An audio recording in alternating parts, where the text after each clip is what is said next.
painter, musician, boxer, artist, philosopher, and whatever you decide to be, the urban legend Ricky motherfucking Atkinson, First Family Alexandra Park. It feels great to have you here, sir. So first of all, how you feeling? Not bad. You mentioned all those gifts, but you mentioned tap dancing, and I can't tap dance. My father used to teach it, that's why I brought it up. And I'm feeling okay because I'm in the neighborhood that resonates his name mostly. Gotcha. So first and foremost, for those who don't know, who are you and what do you do? Well, my name's Ricky Atkinson. I'm a motivational speaker primarily. You mentioned all the other things that I can do, and I do. Some we can call them hobbies if you're not really making money at them. Others you can call them entrepreneurial ventures if you want. So it's the stuff I learned over years, all these little gifts that I have. So when I look at myself in the mirror, I see a gifted person. I see a person that has all these abilities to do all these different things. And I always wonder why I suffered so much through time in this neighborhood. I also committed a lot of criminal activity in this neighborhood, and I wonder why I gravitated towards that rather than Bay Street, which is only a couple of blocks away. Why did I choose here rather than there? All those things play in my mind. As you get older, you try to analyze all those more. Why? Who knows, right? It's better just to live in the present and forget the past, right? Sometimes. But oftentimes, if you remember the past, it becomes strength and pillars and bridges to your future. Absolutely. Yeah. Absolutely. Well, as you mentioned, we're here in the Alexandra Park community.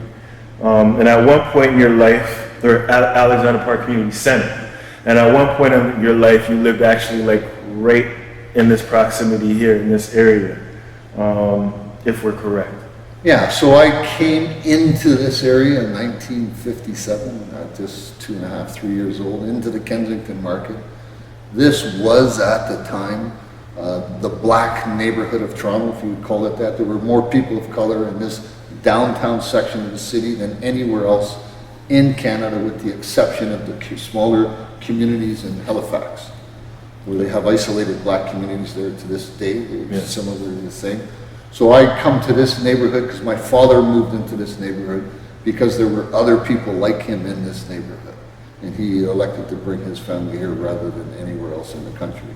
And he was in the military, so he traveled across the country. He knew the country well. So he chose this spot. And this downtown West End core of Canada in Toronto here is the most multiracial section of the city, the most multiracial city in the world, and the most multiracial country in the world at that time. And the transitional period for that time came when I was 12, 13 years old. In the mid to late 1967 is when the Immigration Act changed. And I could talk about this neighborhood pre-1968 because that's when a massive amount of immigrants came to this country from the West Indies and some from Africa. Prior to that, you only saw Canadian blacks. You rarely saw a black person from the West Indies, and you rarely saw a black person from Africa. Anyone else of any other color, the Middle Eastern, South Asians, they weren't even calculated into your thinking because you had no intercourse with them whatsoever. You didn't see them, you didn't talk to them, they didn't have no stores, they didn't own anything in the neighborhood. So the Chinese people were within this neighborhood, but it was primarily a Jewish neighborhood.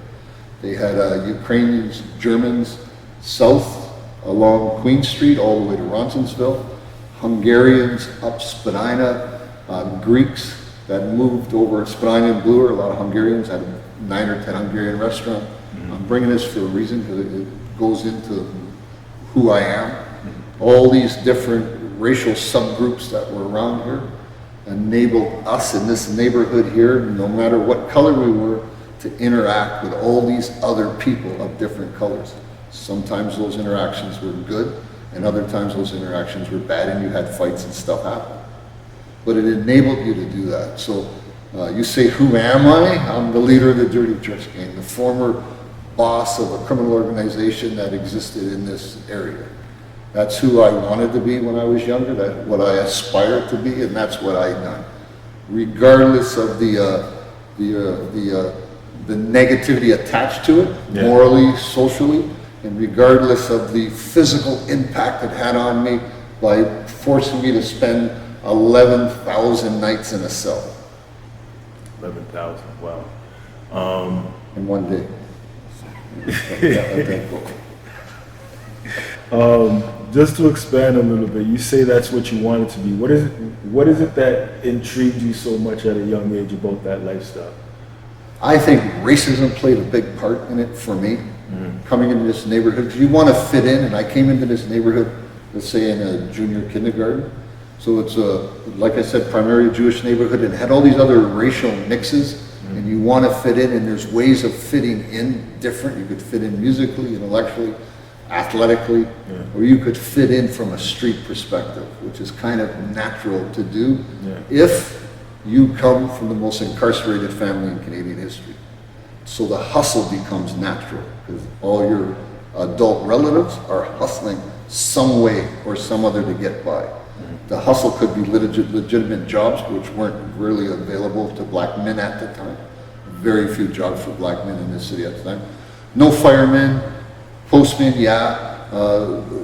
working on the trains, truck drivers, no, factory foremans, workers, no, office buildings, no one in City Hall, no black faces in streetcars, no black faces in buses, ambulance, no black faces anywhere except in menial labor jobs, with the odd exception. So in my book I talk about that my father had a business, they're an exception, and Jay had a barbershop up Kensington and Dundas, Jay's Barbershop, a hub for the black community, another exception.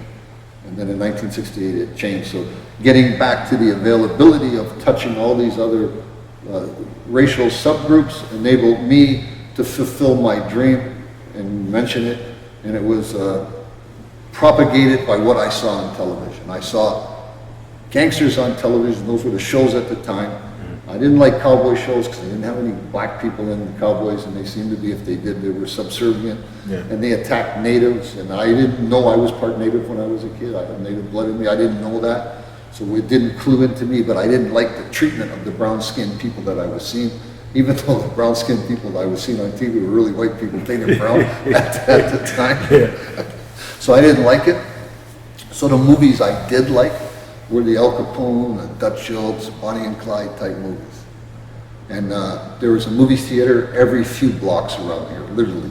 Every 100 yards from where we sit was a movie theater when I was a kid. So it was a big thing to hustle some money.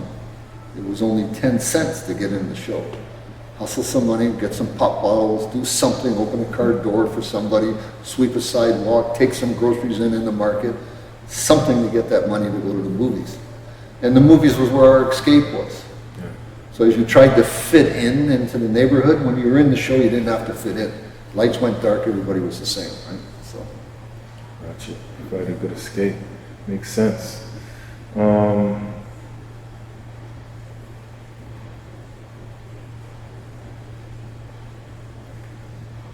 Kind of touched on that.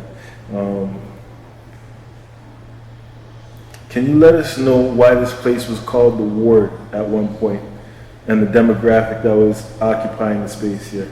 Well, the Ward primarily wasn't right here. The Ward was over by where City Hall exists now. That was that area that was called the Ward. So when this city was first founded, not my area of expertise because it's on the other side of University, and everything on this side of University, because that's where I grew up.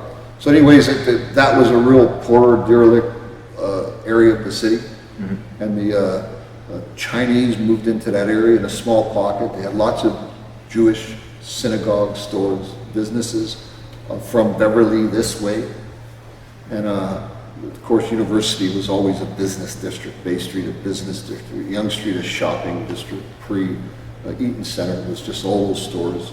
So everybody went there. You had Eaton's store, and you had Simpson's store, which was like a 6 or 8 floor building, big brownstone building that everybody went to. And you didn't have a lot. The Kensington Market was the geographical hub for shoppers.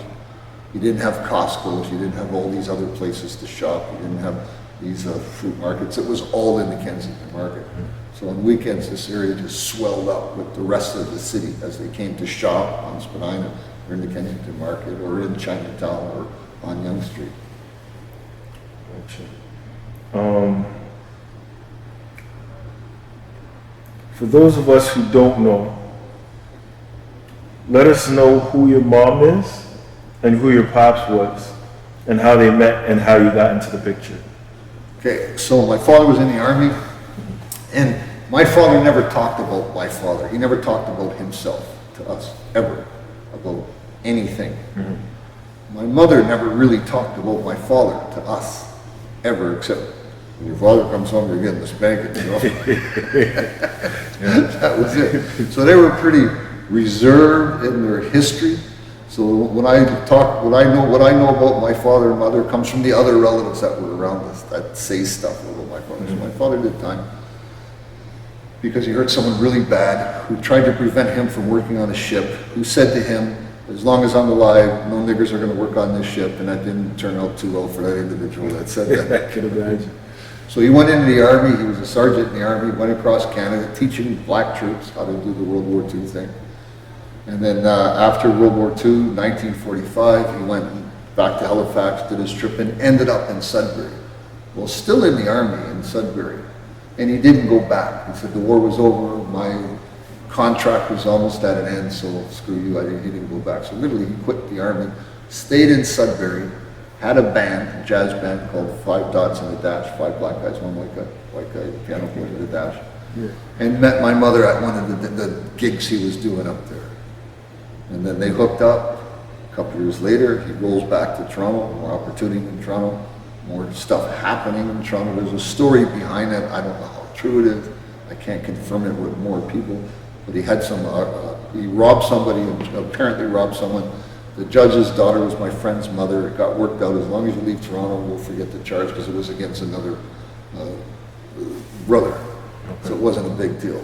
So as long as you leave Sudbury, we'll just withdraw the charge. And that's why he chose to come to Toronto. That's a story. It might be false, it might be true, I don't know. The real story is there was more opportunity here and he had more family members here. So while I was in this area, I had 65 first cousins of all different colors, from your color to my color, some even lighter than me. So 65 of us, 14 aunts and uncles, all here, all moved here because my father moved here, everybody moved around, him being the patriarch.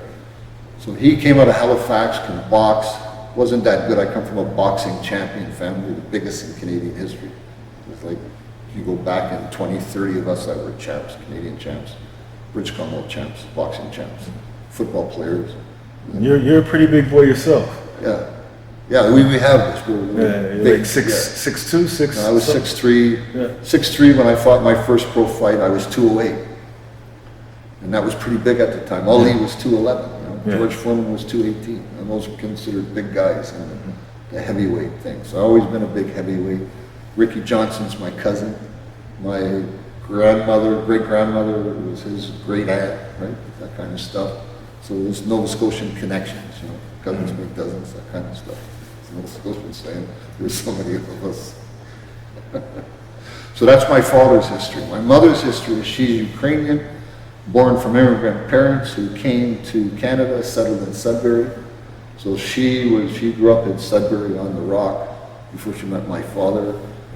When she met my father, of course, her father being Ukrainian and xenophobic, racist, without a doubt, didn't want him near the house, didn't want his daughter out with a black guy, that kind of stuff.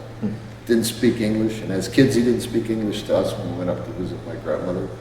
It was until later, when I was like a teenager, and I got a picture of it, that he actually started to try to speak to us in English, right? He would speak to us in Ukrainian and wait for us to answer and get mad that we're not answering back in Ukrainian, because my mother never taught us. I don't even know if she knows, but she never taught us even a single word. So after a while, then he pushed back. So that was them. His son became a cop in Sudbury. It's my Uncle Tom. I wrote about him in my book. He was a cop. So I got this white law enforcement side in me. I've got this black indigenous side in me, all competing for supremacy within you, within a neighborhood that's vibrant and racial and moving. And so yeah, I wouldn't have wanted to grow up anywhere else. It's amazing. I'm gonna cover that.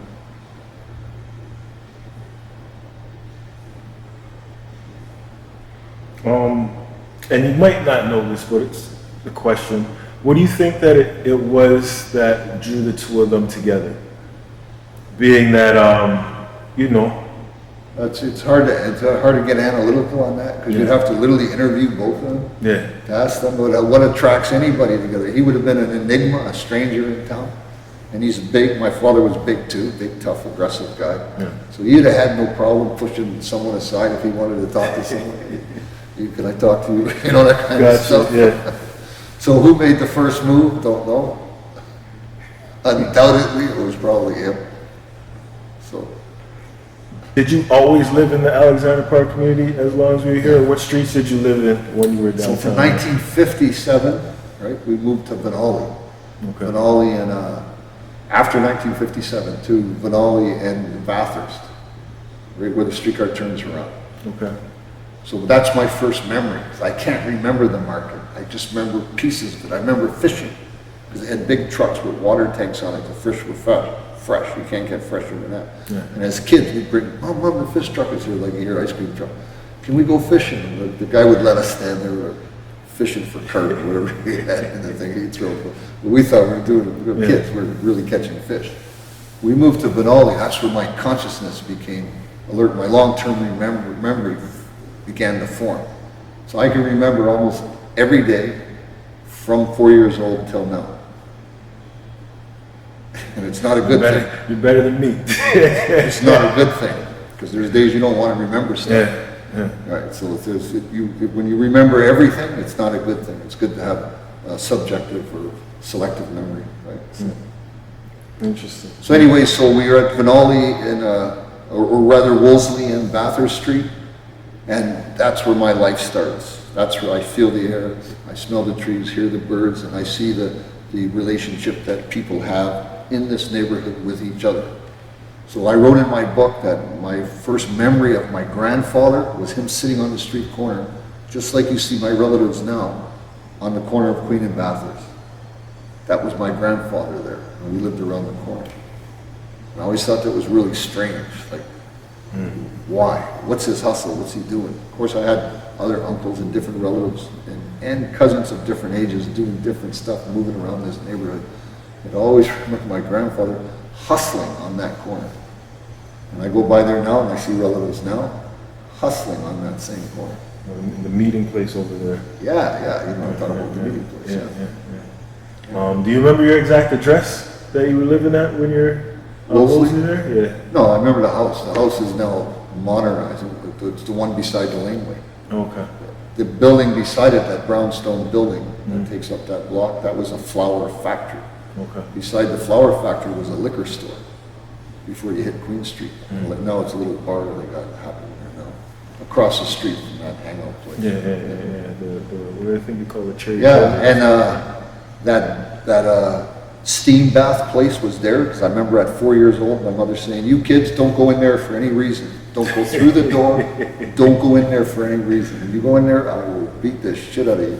Yeah. So we're like, okay, why can't we go in there? So we're like curious as kids. And we see the type of guys going in there, we think, well, it's like a Roman steam bath for old white guys, because we've never seen any black guys go in there. So we just never paid any attention. Gotcha. But this was the neighborhood at the time, because they had 3 or 4 of them. They had 2 steam baths on Beverly Street. That one here, and then they had McCormick's bathhouse. It's still there, Yeah. right where Grange Park is. So as a kid, you're taught how to move around the neighborhood. Not only how does you have this infrastructure of relatives that will protect you, but you have to navigate the neighborhood, and you have to learn the dangers of the neighborhood. Kids don't know that now. The mothers don't let them under the house, so they don't get schooled on how to behave when they're under the house. So there's definitely a benefit to being able to roam a little bit. Exactly. They're not only in the freedom of the person doing it, but it's the benefit for the greater society, right? So, and no small, because I'll put it in perspective for you, so you can understand it. This neighborhood is like that still. Yeah. Kid can shoot out the house here. He doesn't have to really lock his door. You don't have to be on as guard. We're past the crack epidemic. Pre-crack epidemic here, mid 80s to late 80s. No one locked their door. We never had anything stolen out of our house. And then the crack hit, and people started sneaking through windows to get, to get a piece. And things changed. That's when my father went nuts and did his thing with the community and changed the community. And to this day, I walk around, there's doors open, there's people sitting out front. It's almost the same. There's not as many people out. Before, everybody was out. So I talking to the neighbors, that's what made the neighborhood so safe. Yeah. Everybody was on the front of their house, sometimes in the backyard, but they're in the front. Hey, how you doing? Don't hang with him, he's a real bad guy. Right? The parents would be saying that. Yeah. So I don't know if I think I was the baddest guy in this neighborhood. This neighborhood produced me. I'm part of this neighborhood, and I, without a doubt, committed more crime than anyone else in this neighborhood. Without a doubt. To all different kinds of levels. See, so when I see social workers in this neighborhood, and they're here by the dozens trying to help kids, they all miss me because they're worried about the bigger picture and couldn't zero in on the individual. It needs to be done. You miss everything on a group setting. Yep. So there's no one able to, and I would have resisted all that because already my vision was set past grade 1. So I had a crew of thieves around me in grade 1. Coming to then it was St. Christopher House. Coming to St. Christopher House to play basketball, to play sports, to do the pottery thing there, but also with an eye on what can we get. And is there a purse? Is there did someone drop their wallet? Is there a fence in the Kensington Market that someone didn't lock and we can get fruit? Basket of fruit, some stuff, some food, some of this, the hustle. So put the hustle in perspective, because I can do that easily with the Ryerson Schoolyard. Recess time, kids of every color, hustling. Marbles, alleys, marbles. Yeah. So if you had crystals, which are the clear marbles, the stores around here would buy them. So it was worth your energy to hustle to get a couple. A crystal was worth a nickel. Yeah. And a nickel was like a bag of chips and a chocolate bar. So like two crystals, you can go to the show. So then we played nunchuckers where you hit the chestnut off a string. Okay. And it was 10 cents if you break we're hustling. We're talking from kindergarten, grade 1. All these games of hustling, kids playing, we look in the schoolyard, the kids are all playing, but we're hustling for money. And we will fight you for our money if you try to cheat. And a lot of people tried to cheat. That's the way life goes. Yes. So we'd roll alleys and you get them through little slots, 5 cents, 10 cents, that kind of stuff. Okay. And you go try to put your alley through, it doesn't fit, one of those things, you know what I mean?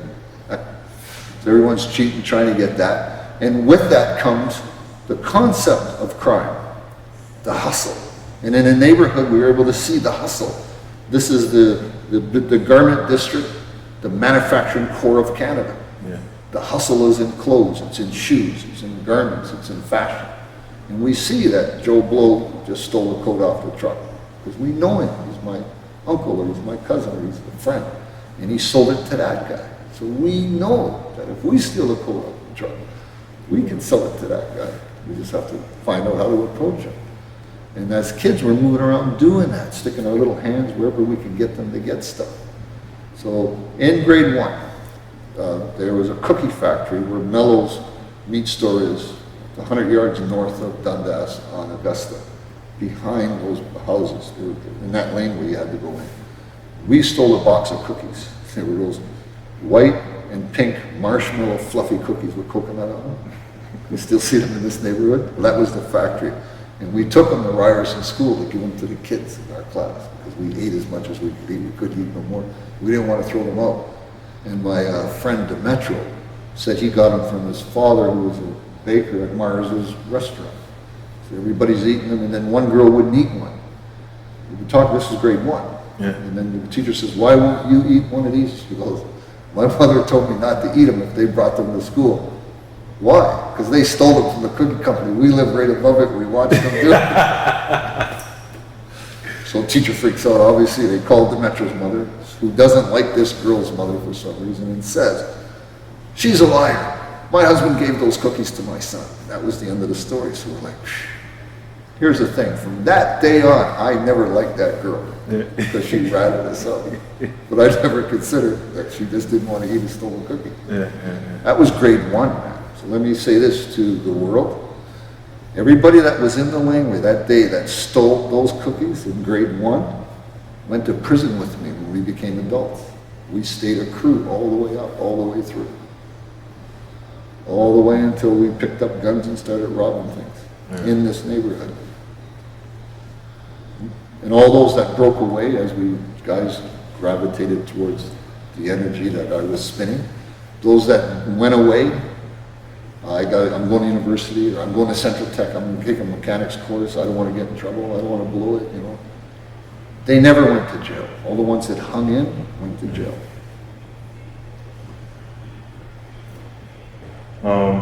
I was going to ask you to elaborate on some of your past friends and whatnot. I know you said the ones that... Past what?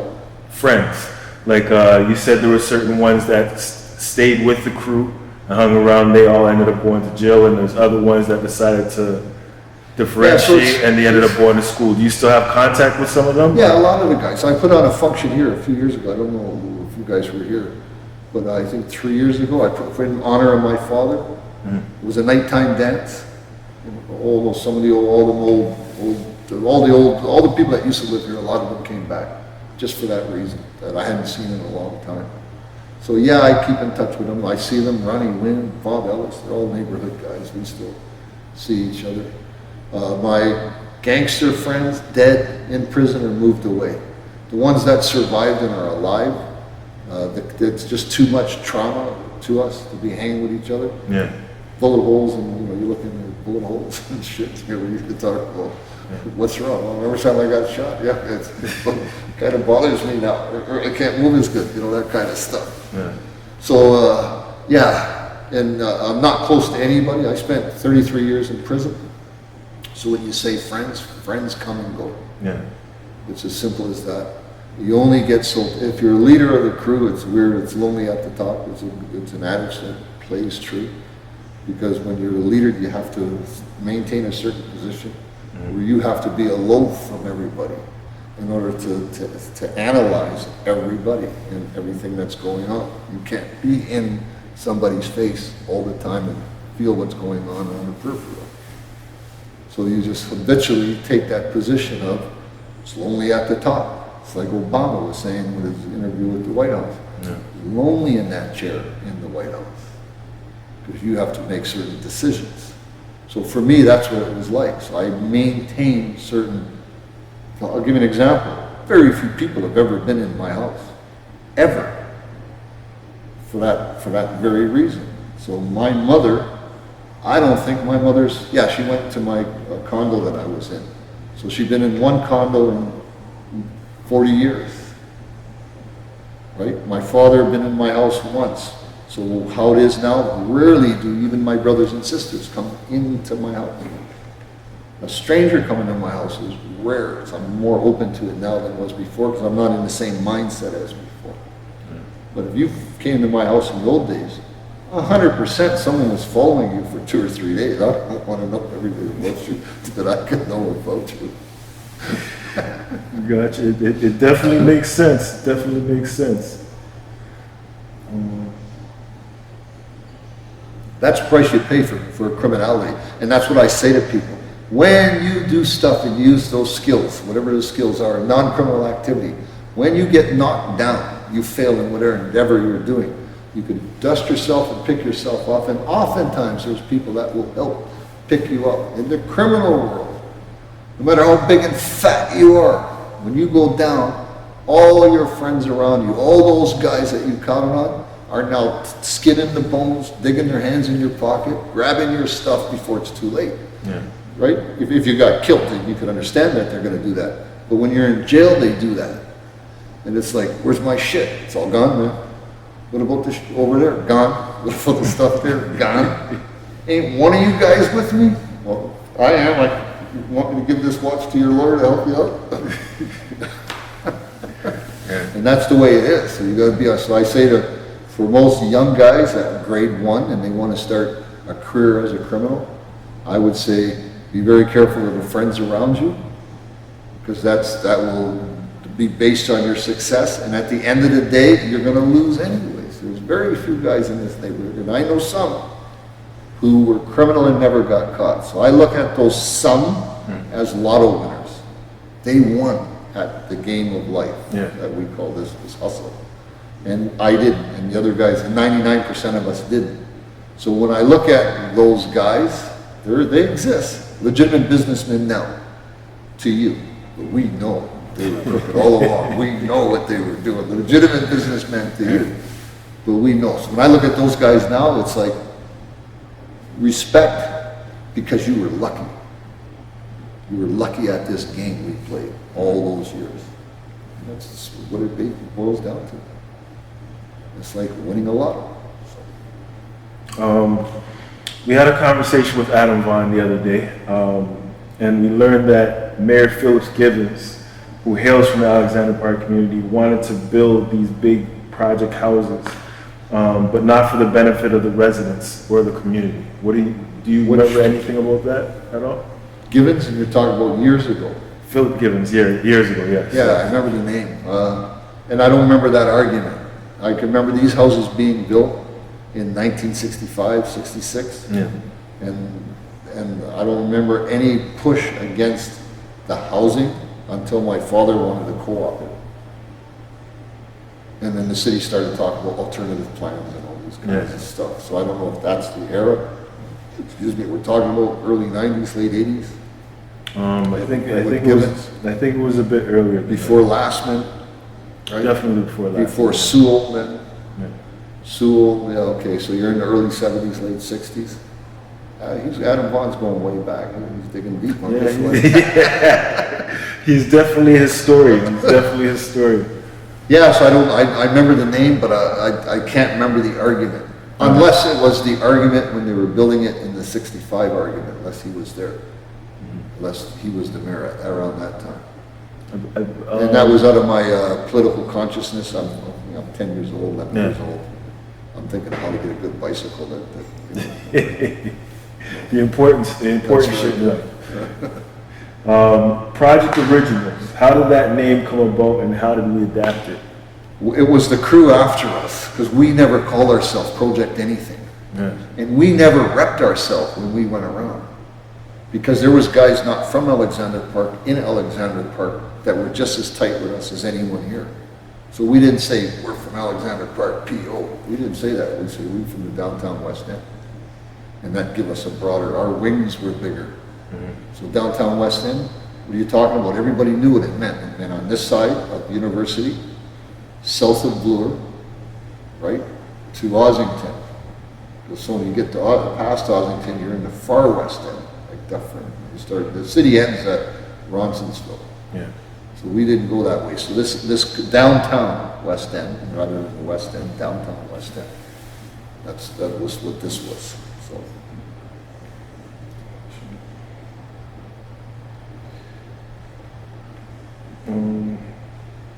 So back to the PO originals. I heard that when I was in jail. The guy said, "Yo, hey, cuz, what's up, man? Hey, what's going on?" I'm a PO original. I said, well, "What's that?" The crew from Alexandra Park. What are you talking about? You guys made a crew? Yeah, we made a crew. We call ourselves the PO Originals. I said, "Then how can you call yourself a PO Original and be younger than me?" The real original. Yeah, exactly. So that's what it was. So they started that little crew, guys. And for us, but us guys that are older than that crew, we don't say that. Say, you from AP? We never even used the term AP. We just say New West End downtown, man. Because we were all around here. And when they built the projects, those of us who were all around here moved into the projects, we were still connected to those other guys. And in my book, I mentioned Demetro, who lived at Dundas and Augusta, 3 stories up in that brownstone building. So he was part of this community because he was across the street. And different guys were the same way. And there was a movement. Until they built the projects, you didn't stay in your house long. I don't know the game then. My father played it, everyone else played it. But we'd get woken up in the middle of the night. Let's go, we got to move. Because they didn't pay the rent. They had to get out and all those kind of things. They're moving from house to house and this and that. moving around, and then they built the project. So keep in mind, in this area, they had this area here that was really poor and decrepit little area. The Napanee Lane, it was called. It was Wilson, where Wilson Square Road is, that road where the Chinese restaurant is off of Spadina. That used to go all the way over to Augusta and turn up to Dundas. And that was that area. It was like tar paper shacks, rats, and no lights, electricity. People didn't have that stuff in there. It was really a poor neighborhood. That's what was torn down to build this. So in speaking about that, Regent Park was the first project that was actually North America. in North America, and then Alexandra Park was second to. A few years later, Alexandra wasn't the second in North America. Some of the American ones come after Regent Park. Right? So I know you touched on it a bit with the ethnicities here and whatnot, but what other differences were there between the Regent Park area and the Alexandra Park area? Food, man, and women. So it works this way. On the other side, on the other side of Jarvis Street, it was primarily British, Irish, Scottish, Cabbagetown, cabbages, potatoes, white folks that were culturally ingrained with each other and resistant to other cultures moving in on it. Racist, in other words, those cultures. Not everybody in the culture being racist, but the culture generally resisting incursions by other races into their culture. The West End of Toronto, different. Chinese, Portuguese, Italians, Jews, blacks, Greeks, Ukrainians, Hungarians, all within walking distance of 5 to 6 blocks, 10-minute walk. Here, food, clothes, music, all different here. As soon as you cross Jarvis, and on Sunday shut down because they were primarily Catholics. They had Catholics or Italians, things shut down too. But there's other people like Chinese and most of the blacks in this neighborhood. We didn't shut down on Sunday. We kept whatever hustle we had going. Right? So it was vibrancy here different than the East End. To this day, it's the same. When you look at clubs and clubbing, where are the clubs? Where are all the party spots? They're all over here. It seems like they built Ontario Place. We had the exhibition. So we used to beef with the white guys from Regent Park. We never beefed with the brothers. I never had a beef with any brothers in Regent Park ever. We beef all the white guys all the time over whatever teenage angst stuff. They had to come to the exhibition, cross this shit. We didn't have to go to East for anything. There was nothing in the East. Nothing. Right? So it was neutral. Yonge Street was neutral. What happened on Yonge Street, just you let it go because you had to agree. We needed some spot in the city where I could walk with my girlfriend and not worry about you fucking whacking me in the back of the head with something, right? Yeah. And that was it. But if I took that same girl over to Regent Park area, I could still get someone whacking me in the back of the head, right? Yeah. That was the difference. Know your boundaries and your limitations. Yeah, exactly. So, and that changed. That changed with the crew that within that Greek girl that got shot on Yonge Street at that time, right? It changed everything. Yonge Street then became non-neutral then and open to all kind of shenanigans. When I was a kid, the mob was on Yonge Street in the restaurants, and so you don't want to disturb them. You're going to pay a price for doing that. Yeah. That was the difference. And they had a mob group here too. They had Spadina Street had the Fox, so he had one of the top dogs in the Italian Banana crew running this neighborhood. And the Fox, he was the first Italian mobster to incorporate within his group Jews, blacks, and Chinese from this neighborhood. So as a kid, you're watching, these are the top dogs, these are big guys in terms of aspiring to be a criminal.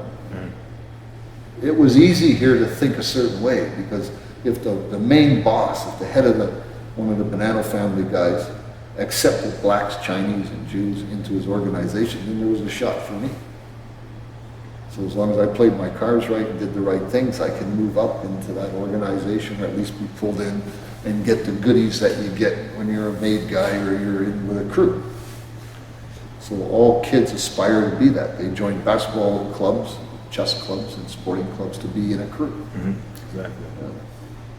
My crew was just a little bit different, a little edgier.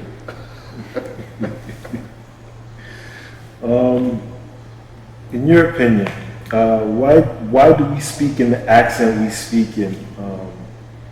Growing up a lot would be asked if we came from the States or immigrant or And here, in the Alexandra Park area. because it was a Nova Scotian, the inflections in it, so help me God, you still hear it. You still hear an East Coast black dialect, a Nova Scotian, because there were so many Nova Scotians in this area. And the thing is we had to, and don't forget there's all these other races in this area here. So I think a common vernacular came about, how we speak to each other. And then within this neighborhood itself, there's certain things you could say, like you could just say the market. Everybody knows what you're talking about. The X. You didn't have to say the whole word. Yeah. And where are you going? It's P and D, man. You know exactly what I just said. I didn't have to say the whole word. But that made it different. Yeah, yeah. So there was other iconic businesses around here. You could say there was the Victory Burlesque, the oldest burlesque theater in Canada, that Dundas and Spadina on the north east corner. It's that big Chinese thing. That was that on the other corner, this side, across from the bank, was a big red church. So we just say with each other at the church. Everybody knew. I didn't have to say it twice. It was the biggest church in this neighborhood. It was red. It stood up. And if you didn't get it, I'd say it across the street from the Victory Burlesque. Oh, okay, man. I'm not from the neighborhood. Figure it out fast. And when the West Indians came, it changed too, because we were American and Canadian blacks from, there's blacks here that migrated from free blacks that would have migrated from Europe and came here when this city was first founded amongst the slaves that were here, that were brought here at that time, and then freed when Britain freed the slaves in order to fight for their domain with their stolen goods. Yeah. So in the War of 1812 is when most of the Americans came up here, settled in Canada, different spots, primarily in the East Coast, Windsor, Ontario, Orillia, Collingwood area, some up there, Winnipeg, some up there. And then it's those people that I knew as black Canadians. And they talked and moved a certain way. And they had 400 years experience, 300 years experience, knowing how to navigate the white man. 'Cause I remember my father gave me a beat and I put it in my book. And he said, I tried to tell you how to live in the white man's world. You won't listen. You know, fuck the white man's world. That's what I'm thinking as a kid, because he was a generation different than me. So the next crew that came, culturally different. They were primarily West Indians. So prior to 1967, only 100 West Indians got permanent residency in Canada per year. 1967 Green Paper Act, immigration change, 4,000 came to Canada. Imagine that. You're only used to seeing 100 across the country. And all of a sudden, 4,000 showed up, 2,000 here, 2,000 in NDG in Montreal. It was like, what the hell just happened? So I turned the corner here, I'm like 12 years old, 13. I'm carrying a gun then too, but not every day. Usually a knife for sure every day. I turn the corner and there's guys sucking their teeth looking at me. I'm like, who the fuck are you guys, man? Who would clot, man? What? Blood, who, what? Huh? So help me God, man. Hey, man, who are these dudes, man? Look at the clothes. They had funny pants because they were dressed different. That crew of guys that first come, they assimilated and began to mimic us, talk, and there people talk about this today. Why do the West Indians that came in that first crew act like you guys? And then the West Indians that came after don't, because they didn't have to. They didn't have to fit in. There was already someone here that opened a barber shop or opened a store, opened something in the market, right? So they didn't have to, we call it shuck and jiving with the white man. In order to fit in, you have to shuck and jive because you can't come like a Black Panther. Yeah. They just shut you down. You have to come like, we call it Mutt and Jeff. sir, can I get a job? Because he's never gave a black person a job before. You're going to be the first. I want a job. You ain't getting it. So yeah, hey, Mr. So-and-so, I'm in the neighborhood and I've known you since I was a kid and I respect what you do and I want to work in your business. Shucking and jiving, right? Yeah. To get that job. The next crew that came in could go, job man, got any work? Yeah, man, where you from? Kingston. They have this commonality. They didn't have to learn to be like us. I was in a joint once and we almost got in a fight with some Jamaican guys that formed a crew and wanted to take over the Biffa group. The knives came out. And they wanted to change Biffa, Black Inmates Friends Association, to JIFA, Jamaican Inmates Friends Association. I said, that ain't gonna happen. We suffered too much blood over time for that to happen. You're gonna have to kill us to make that happen. So then we just negotiated the problem and went away. But one guy said to me, I said, why are you so angry enough that knives are gonna come out? And people will die, maybe you, maybe me, we don't know.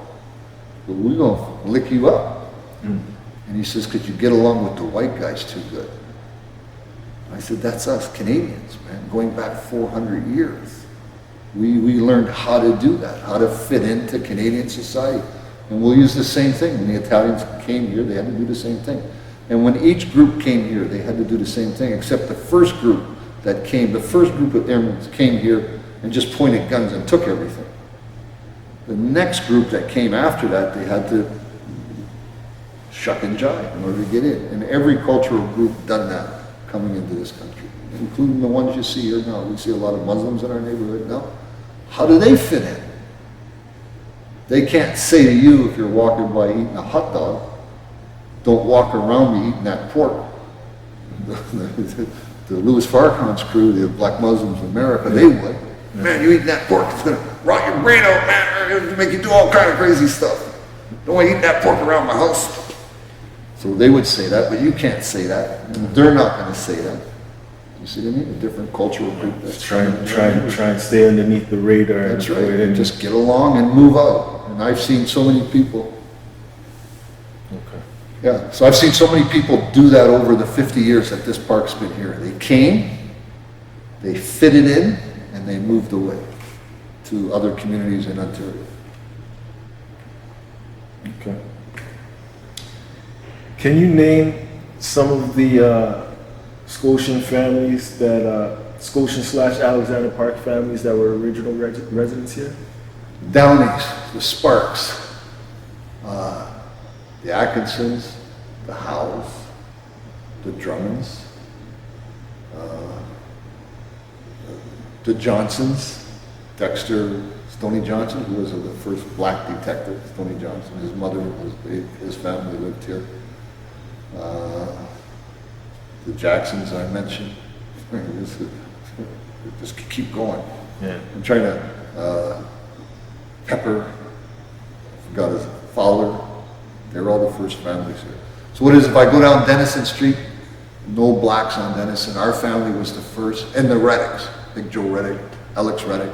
From this thing, Alex Reddick? Yeah. Big Joe stuttering Alex. They were here. Then the Izzards were on Dundas Street there. Beside them was the Johnsons, Dexter Johnson. Go down there, Pepper's house was down there. And one or two houses here, I don't know who they were, because they didn't have kids we socialized with on that right-hand side going down. Then you're going down the walk, the Geralds. They were here on the walk. Debbie Gums, Darlene Gums, her family lived there on that left. Arnhem, Coco Conliffe, they were there. Coco's still around, Arnhem's dead. I saw Coco out here last year. And then you went down the walk, black family, black family, black family. I don't know who they were, can't right now. And yeah, and I stopped there because we really went. The basketball court didn't exist. Harold Farmer lived around the corner there. Because we used to hang with him. So those, the guys I hung with are picking up more. So those were the families that were here then.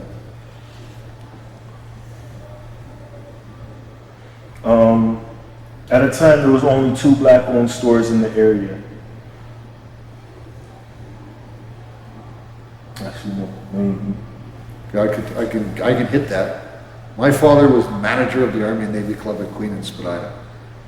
It was an Army and Navy Club just like all Army and Navy clubs were, except it was for black folks. So it was different. It was a multiracial club for black folks. So they used to have big dances there. So all the dances they used to have there was these neighborhood dances. They had the Paramount Hotel, which was run by Portuguese guys, but it was a black hub. They had the Hub Pool Hall, which all the black guys, the Spadina Spooks and different guys older than me, they hung out there. They didn't know that. They had Jay's Barbershop. Jay owned Jay's Barbershop. Those were the first two black businesses from here to Dufferin to Yonge Street to friggin' the North Pole to the lake, as far as I know. Then in 1967, poof, when that immigration change happened, a barbershop opened across the street from Central Tech, and a guy opened a fruit store in the Kensington Market. He used to only sell coconuts and sugar canes, stuff like that, and some vegetables that we couldn't get, and spices. It was on the left-hand side beside the cheese store. Then he started to sell patties out of there, and then the other guy opened up a patty joint there. And the next crew came, the next immigrant crew from the West Indies, or some from Africa, came, we'll say in 1972, and they moved up to Bloor to St. Clair. And the next crew came in 74, they moved up to Oakwood and Eglinton. And then when the next crew, they just kept doing it until they got to the Jane and Finch and populated that area. Cheaper as you went up. Easier to get spaces, right?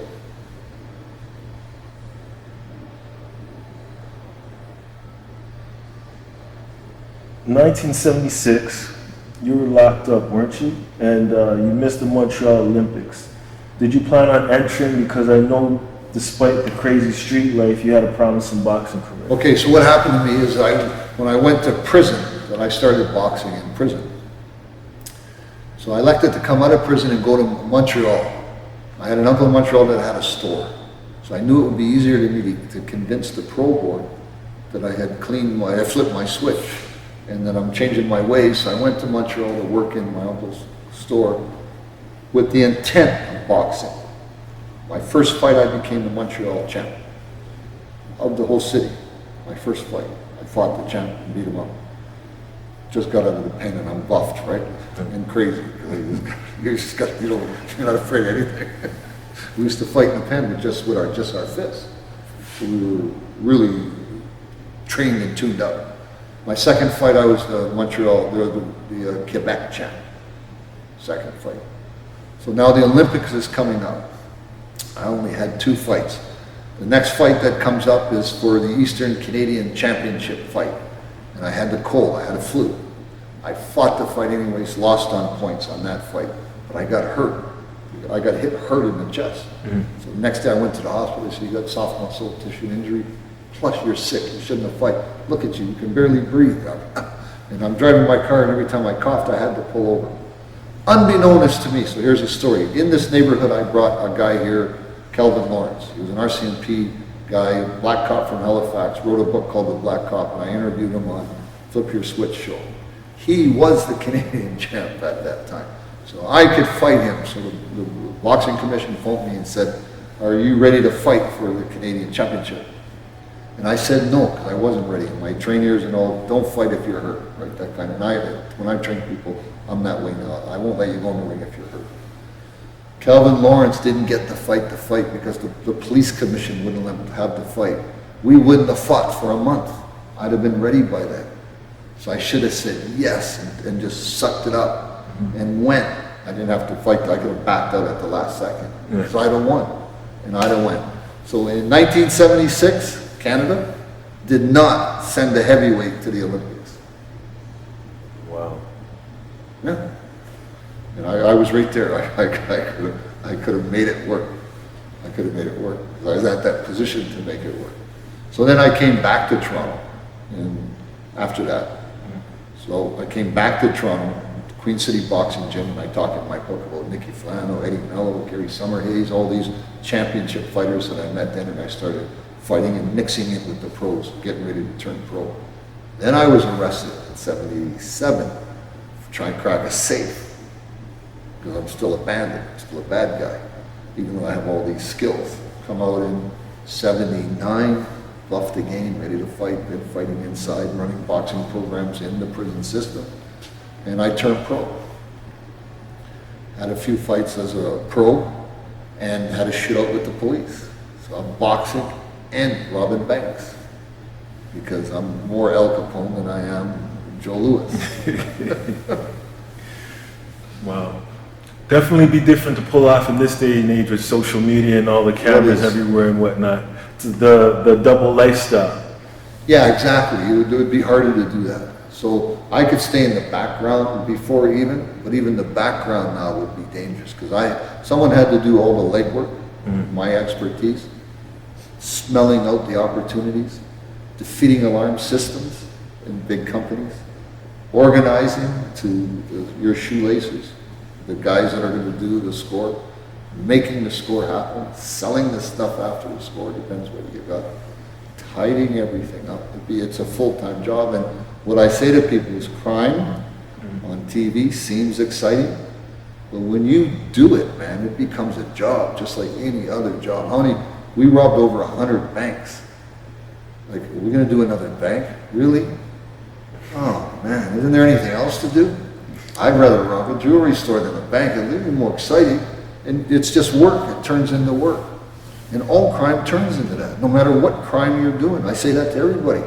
You may think the money's sweet, but you're going to hate your work, because it's work you can't brag about to anybody. Yeah. Where do you work at? Well, in the banking industry, actually. And it definitely requires much more discipline and research than people actually give it credit for. Like, Yeah, as we're there's- talking about doing all the 1-2 legwork years, and we stuff. some sit on some scores for a year sometimes. Every few months, go watch, spend the night on the roof around here. Binoculars, watching, waiting for the mistake the person's going to make so you can cap it. Most criminals are opportunists. They don't create opportunity, they just grasp opportunity when it comes. The slicker ones can create opportunities. The average one, we're talking about almost everybody, I don't care who you are, you're just opportunists.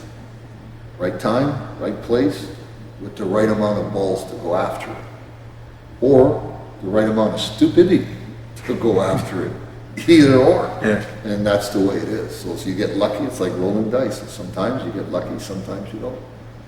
Right? So sometimes you go walk into a trap because you're screwed up, and other times you don't. It's rolling the dice.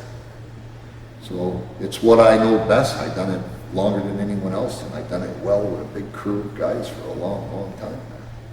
Right out of this neighborhood. And when I come into this neighborhood, I used to carry 2 guns on me. Sometimes I'd have 4 guns. When I got here, I could just leave those, walk around. It's like nothing happened. Hey, what's going on?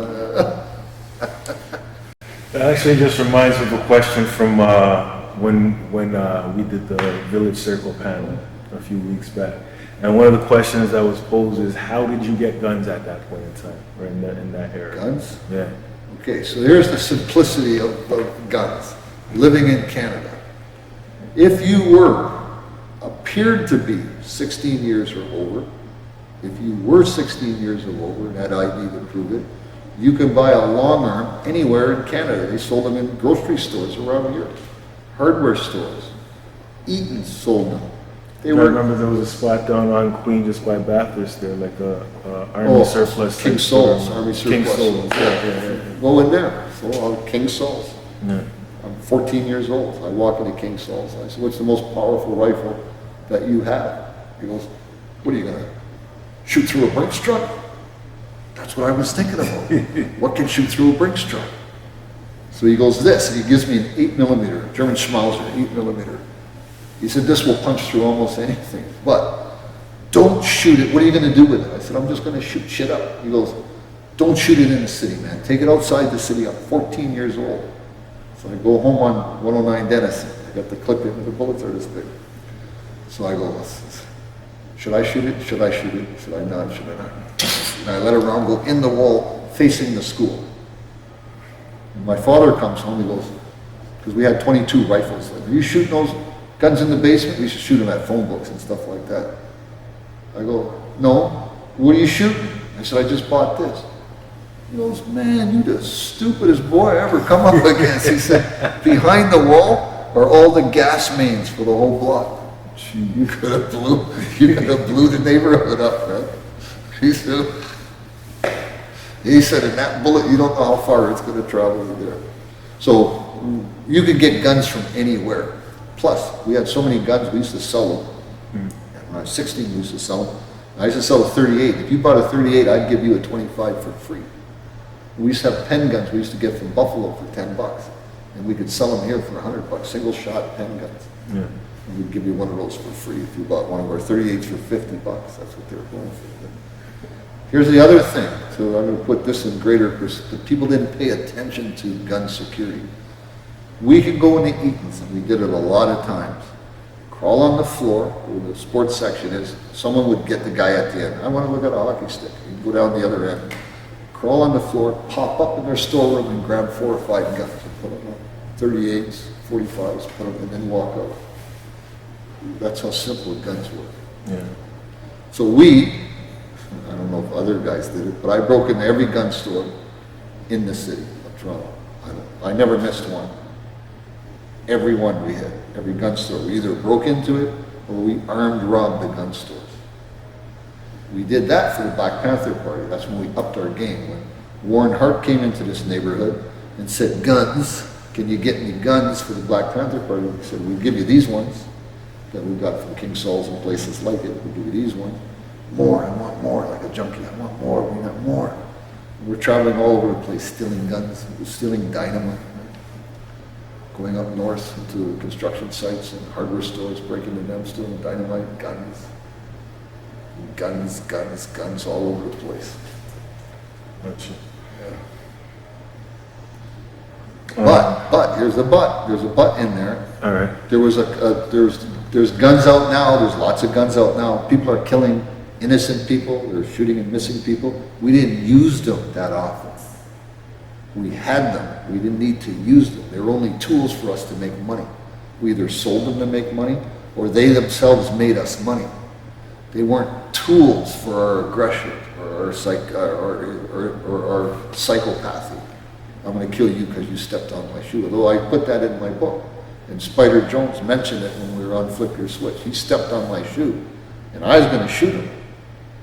And when I said to my brother, you got anything? So I only had a 44 Magnum on me.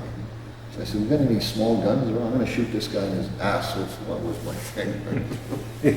And the OJ goes, that's my brother, man.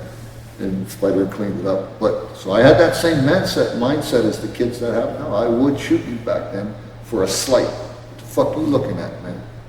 And if you didn't clean it up proper enough, we might get into a gunfight. So I was like that kid too. I did that same shit that the kids did. Except I wanted to be a made guy with this crew. So I couldn't use gratuitous violence without sense. They don't need a guy like that around them. They need professionals, guys that are calm, cool, and collective all the time. So there's times when I had a gun on me, around this neighborhood, took it off, let someone hold it, and went fisticuffs with somebody. But you never hear of it now. That's the difference with us. So we're still going to settle our beef, but I'm not going to shoot you. Here, hold this, let's go. And Win or lose, shake hands at the end of the day and move on. That's it. Because even if we fight viciously, or we're fighting viciously, at the end of the day, we can still go, but if it changes everything, right? Yeah. How do you feel policing has changed over the years? Do you feel Fuck the police. And that's how you feel all the time. And I have to say that, fuck the police happens to people in marginalized communities, not necessarily people that are committing criminal acts, because we look at them as the first line of defense to the politicians that we really want to get access to and we can't.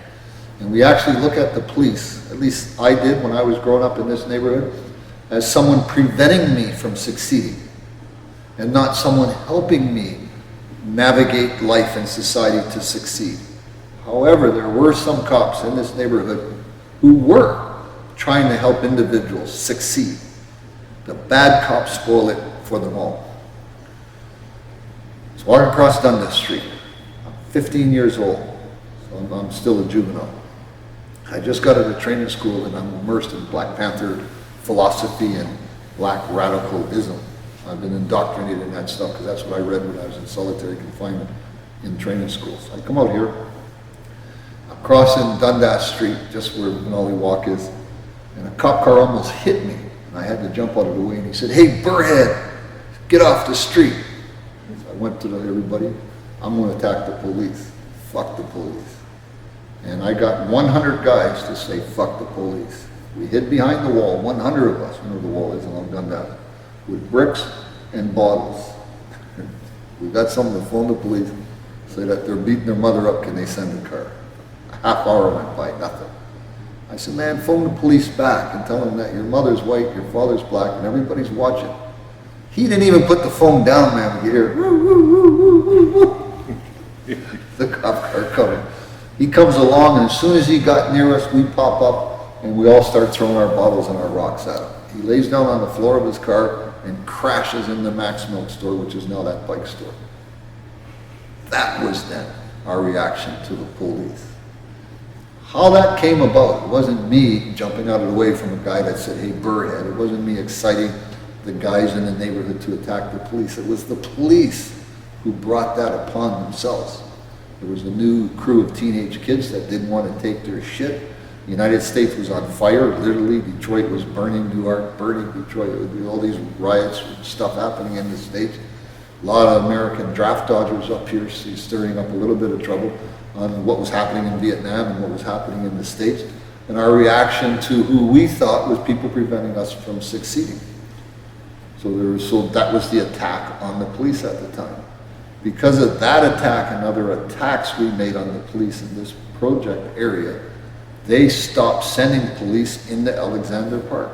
Because they did that, taxis wouldn't stop. Ambulances would drive by because they didn't want to get harassed by the teenage kids, black kids primarily, but all multicultural kids that were here. So I got 100 people to throw bricks and rocks at a cop car, and 50% of them wouldn't have been brown or black. They would have been white or whatever, or even Asian.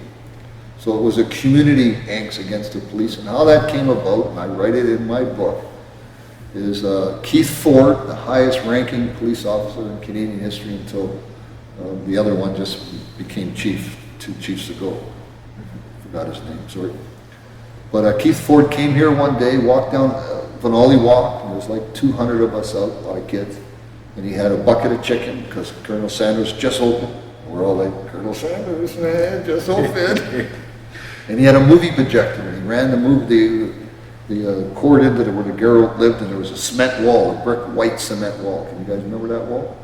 It got torn down when my father tore that wall down too. You'd come out and get up on the Grange Street that way. And they showed a movie there, and he said he was the 14th Division Race Relation Youth Officers. And he's here to help us kids. That's where they screwed up, because he wasn't there to help us. He personally might have been there to help us. I think about him all the time for that reason, because he changed this neighborhood. So the guys around me said, what do you think? And I go, a wolf in sheep's clothing, he's not here to help us. The chicken's nice, the movie's nice, but he's not here to help us. And sure enough, within 60 days, 80% of the kids between 15 and would say 18 were arrested on minor stuff, but arrested nonetheless. So when I hit the Don Jail for my robbery shootout for the Black Panther Party, it was filled with guys from Alexandra Park doing 2 weeks, 1 week. You know, they weren't doing big sentences. Some, yeah, but majority, no. So that's what the police did to this community. And the community's reaction to that was, fuck the police. We hate the police for that reason. And it took, in my eyes, until now, until Nick and Tony started hanging around this neighborhood out of 14th Division.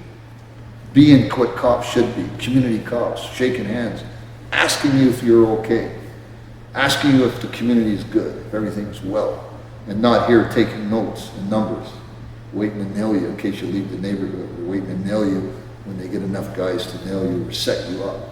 In our day, that's what it was like.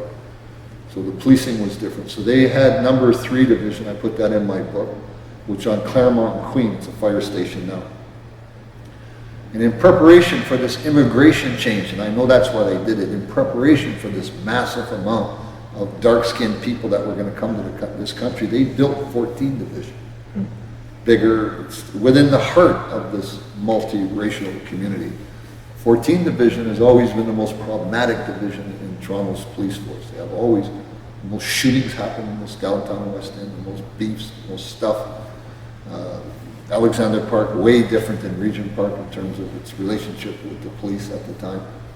So that station produced, I think, 4 chiefs of police, or 5 chiefs of police came out of 14 Division. Because it enables police to learn policing from a multicultural perspective. Not like if you're in North York or if you're in some other space. You really get to know all these different cultures and how to deal with them from a policing point of view by doing 14 Division. But most of the 14 area coppers weren't from downtown. Because they weren't from downtown, they looked at us like those people. And it was like, fuck you. And we would walk up to them and say that right to their face, because in those days you could. You could call a cop a pig. They did it on the radio and on TV. On mainstream, you could hear, down with the pigs, what the pig, you heard that, that revolution. So people would spit on police back then, just walk up and spit in their cop cars.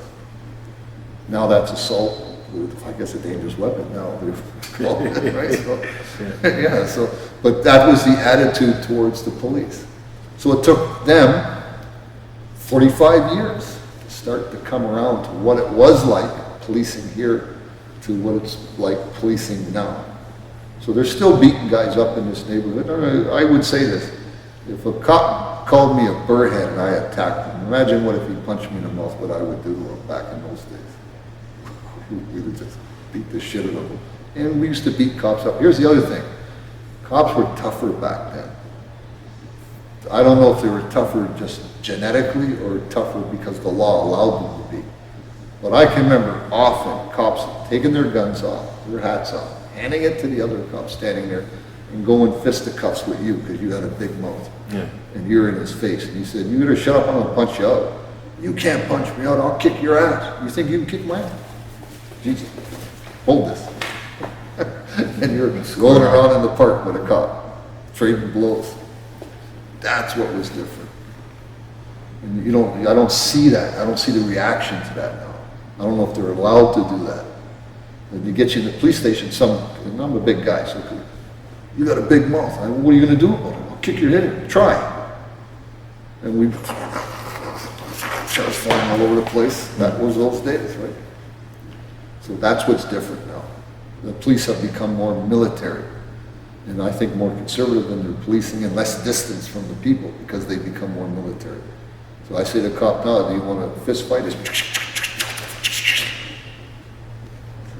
Fuck, man, you got to go that far? I was just going to bitch slap you and walk away.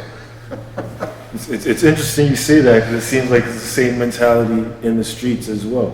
But as you said, in them days, you take yours off, pass it to somebody, and square up. Exactly. And the cops will do the same. Whereas now, everybody's quick to pull something. That's right. And the cops are quicker to pull something. Yeah. Without consideration of the repercussions and ramifications. So I spent a lot of time in jail with the guys who screwed up. Hey, can you help me with my case? What's your case? I'll give you one example. Regent Park guy. I want to get visits with my girlfriend. And why can't you? She's too young. How old were you when you got her pregnant? I was 17 when she got pregnant. She was 14. I'm now 19 and she's 16. And we have a 1-year-old son or whatever, an 18-month-old son. I'd like to see my son, but they won't let her in. So I'm the law clerk, so I'm going to fight for him.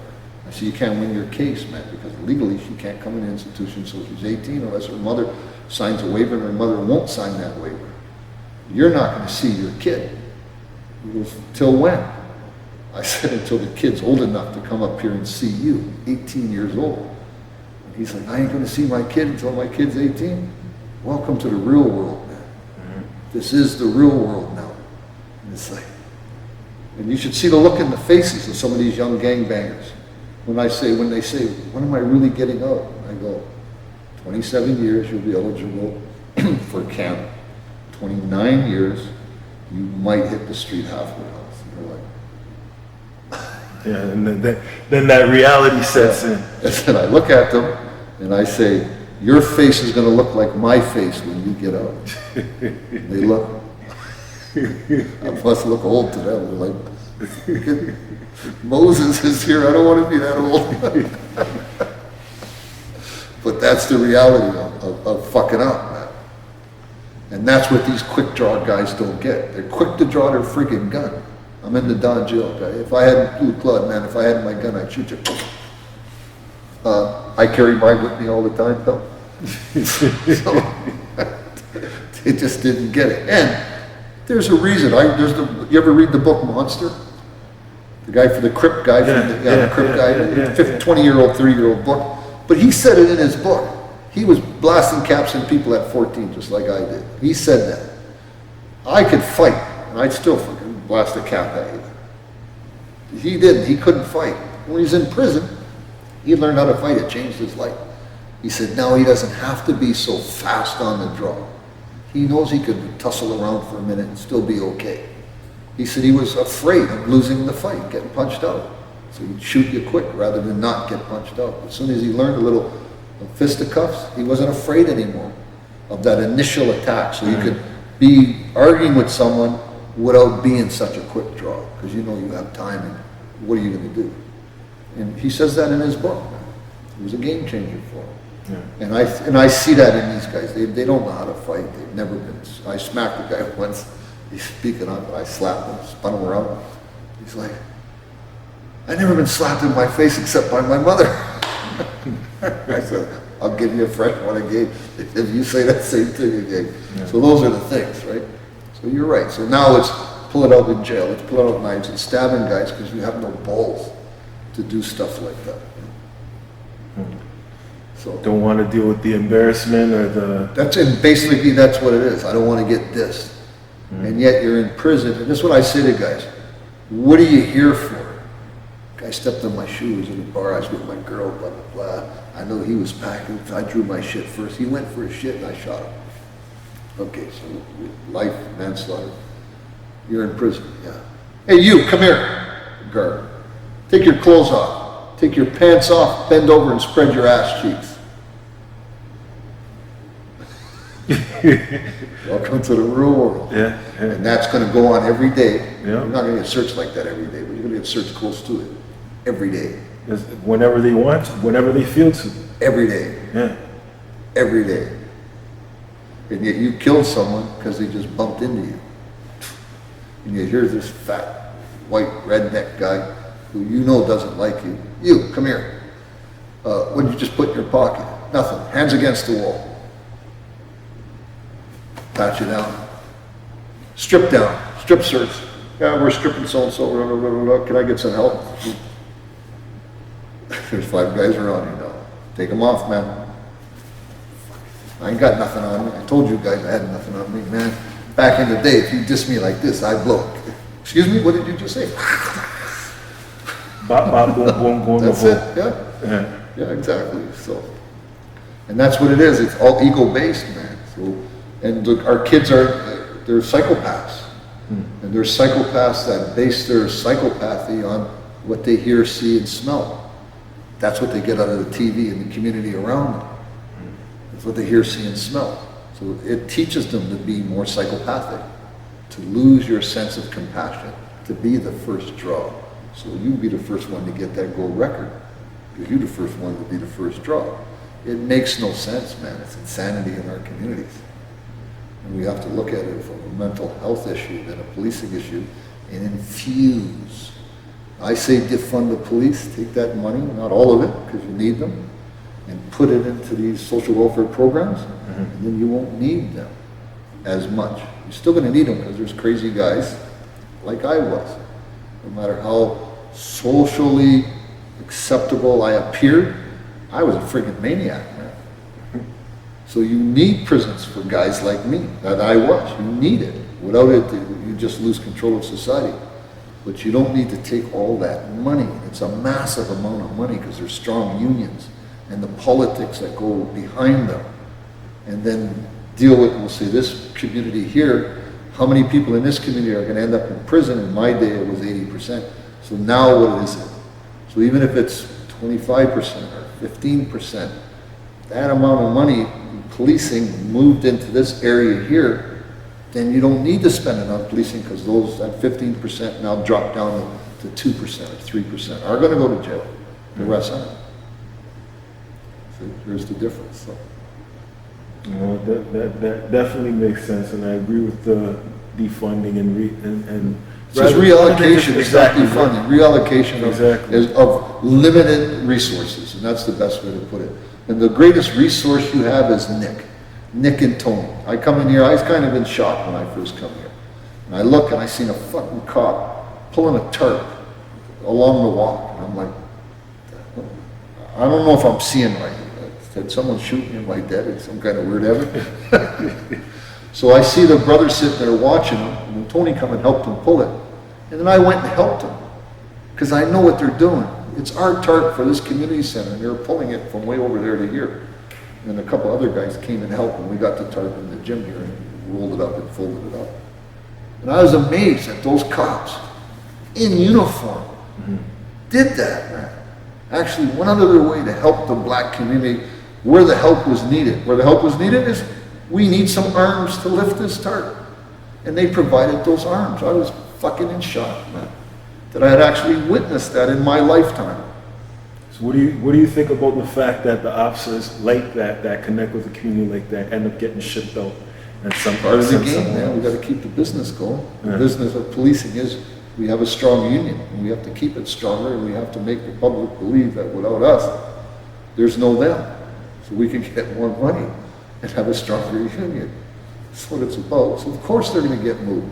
An effective parole officer gets moved often. I had a parole officer that said, you've been doing really good for 10 years now.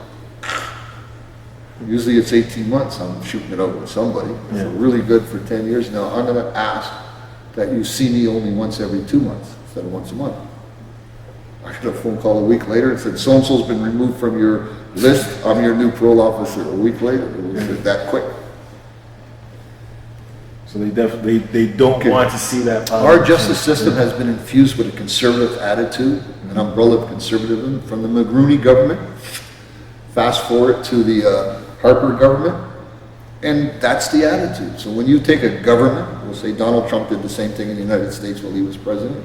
He put a lot of conservatives into positions that liberals had before. So liberals like rehabilitation, conservatives like law and order. You get 10 years under a liberal government, it's how can we help you turn your life around? You get 10 years under the conservative government, it says you will do your 10 years, behave yourself, or we will kill you. And when you get out, you will behave yourself because you learn how to behave yourself. You're like, not really. And that's the two different systems that you use. So one has to be a system where you have a firm hand, where you won't let your citizens get away with murder. The other one is getting your citizens prepared to be released back in the community that you live in. The best examples of that on this planet are the Northern European models of policing and corrections, where they're actually shutting prisons down because they don't have enough people to put in them, because they start their prison program as you need help. And I've seen a warden on TV, I think from the Netherlands maybe, I can't remember the country. And he said, the reason I do this is because when you come to my prison, I shake your hand, I welcome you here, and I ask you what kind of help you need, is because you may be living next door to me in 10 years when your sentence ends, and I want you to be healthy when you come out. Versus if you come into my neighborhood after your sentence, I'll fucking shoot you, because we don't want your kind in my neighborhood. That's the different models here. And that's the different model of policing when the cops from 14th Division aren't from here. They're from Aurelia, Barrie. They're not from here. So they don't get the neighborhood, they don't understand the neighborhood, and they don't have a vested interest in the long-term problems at the neighborhood. Their thing is quick-term solutions, pat on the back, maybe a star or two, promotion, hopefully, and then maybe a movement to another neighborhood where I don't have to deal with all this shit and those people. Right? That's the difference. So. Absolutely. How do you feel that the crack and cocaine era changed the Alexandra Park neighborhood? Big time change. So, crack cocaine came in 1980 to Toronto, white folks, well, even black folks, didn't know about it. And it started at Paramount being the iconic black melting pot of the criminal elite of this. So they then spread it around. I can remember driving to, we'll use Sudbury for an example, to Sudbury with phony blow. And saying to people, we got blow. You got blow? What do you want to change, pal, buddy of mine? You got hash? Yeah, we got hash. We'll trade our blow for your hash. Our blow wasn't even real. And we'd get a phone call a month later saying, can we get more? Yeah, you can get as much as you want. And then crack come in. Crack came in this neighborhood first than any other neighborhood in Canada. An American guy came here and said, they're doing this new thing in LA, man. It's called Mason. They just started it, man. So what is it? Show me what's happening. I phone Columbia. Hey, man, what's up? What's this thing called Base in LA? What's that about? Man, that's the bazooka. We used to call it bazooka here. We used to sell the bazooka really cheap, man. It's just an adulterated form of blow, man. That's all it is, man. I said, it's kind of sweeping the nation. Yeah, man, everybody making good money on it, man. And it hit. And it hit this neighborhood. It hit my relatives. They're on the pipe. Thousands of dollars. So it took out of this neighborhood thousands and thousands of dollars out of the neighborhood. Increased the crime around the neighborhood. So we would be doing a beanie, we'll say once a month. That was satisfactory for us. You know, the guys I'm hanging with, coke habits, every 2 days, every day. I get some work, man. I get some work. I get some work, man. I mean, do anything, you know? The crime rate just shot up. Yeah, so what it was a plague came through here. However, people from this neighborhood know that a plague came before that. It was speed. Speed swept through this neighborhood, but it didn't have as much an addictive nature, and it was looked at as a drug black people really didn't do. It was a biker drug. It was a white person's drug. Although black people in this neighborhood did do it. When coke hit, it was a black drug. It was this base is a black drug. It's made for us. It was designed for us. Here, have a smoke. See, it's our fit, man. And that's why it got entrenched so fast and grasped, because it wasn't as socially negative until the repercussions, the financial repercussions started to show their whole cards. Then everyone's seen it as a plague and a devil or demon, you know. Mm-hmm. So lawyers used to wear coke spoons on their neck. People would walk around back in the disco days with coke spoons, little coke spoons, diamond in it maybe. Yeah. It was normal. People were doing it in Bay Street. If someone knew you did a couple of snorts, it wasn't looked at because they didn't think it was addictive cocaine. They didn't look at you as a junkie like you did heroin or speed. What did you just put in your nose? Cocaine, man. Fucking thank God, I thought it was speed, man. I wouldn't have anything to do with you if you did speed. Shit, man. But then when crack came, it was a total different baby. Yeah, it was like, I want more. It was, what? I want more. For real.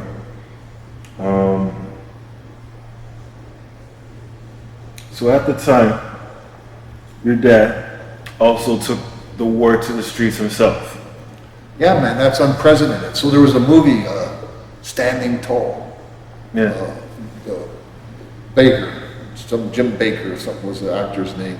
And he stood tall in the southern states and got all the bad guys with just a stick. And he got all the bad guys to leave his little town. Yeah. That's what my father did with his stick. He stood tall. He represented his neighborhood to protect my children, which would have been his grandchildren, his nephew, which was Jason, still living there, still lives here, Jason, right? Yeah, yeah. So his whole thing was, I got a grandchild here, my kids are coming here, and these crackheads are gonna hurt one of my kids. I ain't gonna let that happen, man. I'm gonna fuck these crackheads up, one crackhead at a time. Hey crackhead, yeah, I'm gonna knock you in the head with this stick. I see you doing that same shit you've been doing last week. Take it easy, sonny, relax. I ain't gonna relax, man. It's about the kids, man. I'll whack you with this stick, boy. That was my father. And that's what he did. He stood tall in the neighborhood against the crack epidemic. And it was a tumultuous gun time at the time. We're talking about 91, when bullets were flying. Just like now, he stood tall. You don't see guys with his balls. Don't forget, he's a military man. So that's what he did. He's patrolling his neighborhood, the neighborhood to make his kids safe. And he risked his life doing that. So I put it in my book. So one guy I mentioned, I was trained in the box, and this guy can fight. White guy, my size, could dance to the James Brown, was really fast. He said, I stand there with a 9mm, your father come. You're not from here. If you're here tomorrow, I'll hit you with my stick. Yeah, well, man, take a hike. Next day. What the hell? Jesus Christ. He reaches for his gun, and there's like 10 old people there with canes and umbrellas and sticks. And he's like, what am I going to do? Shoot these old people? He said, here I am running down that street, gun in one hand and a bag of dope in the other. With these old folks chasing me. Yeah. That's it. They stood tall. The neighborhood stood tall to save the kids. You guys, your generation. That's what they did. So we were just speaking about your dad standing tall. I can only imagine that there was conflicting attitudes towards that in the neighborhood. My mother hated him doing that. My father was risking his life to help strangers, man, and she hated that. Mm-hmm. Why are you going out there risking getting shot? Don't forget somebody shot at our house too. So why are you going out there? Bullets are flying all over the place and you're going out there doing this for free. He's not even getting paid for it. He's a community volunteer, man. Yeah. So that's what he did. So yeah, so he had a lot of balls, but he was the patriarch of a large Nova Scotian family. And he was a military guy. He was a sergeant in the army. So he was used to that. He was used to saying, listen, man, we all got to stick together.